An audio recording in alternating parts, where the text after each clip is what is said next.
töluvert rok út í Eyjum.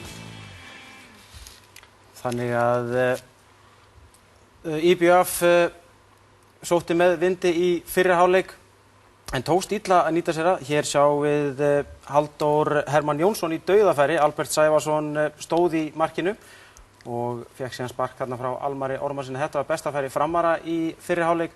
Og hér er síðan Tóni Madjeifi með skot af 30 metra færi en Ögmundur Kristinsson stóð á milli stangana.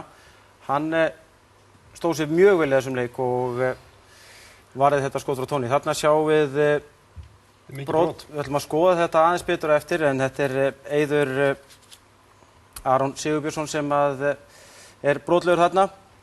Skoðum þetta aðeins en hér er það gamli reyðurinn Tryggvi Guðmundsson í seinni hálfleik 0-0 og aftur ver Ögmundur vel þarna. Frömmurum tókst ekki að nýta sér vindin í bakið í seinni hálfleik. Hér er Þórarinn Ingi Valdimarsson í dauðafæri en enn og aftur ver Ögmundur.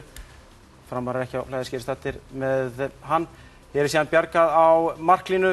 Þetta er á 87. mínútu leiksins. Fátum fína drætti í þessum leik, hvað færi varðar allavega.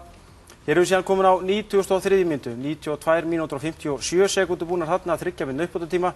Og hver er mættur á fjarstöngina annar en Tryggvi Guðmundsson. Mark númer 117. Takk fyrir. Tekur hann með hægrið þarna, nánast frá endalínu. Hann er ótrúlegur þessi drengur.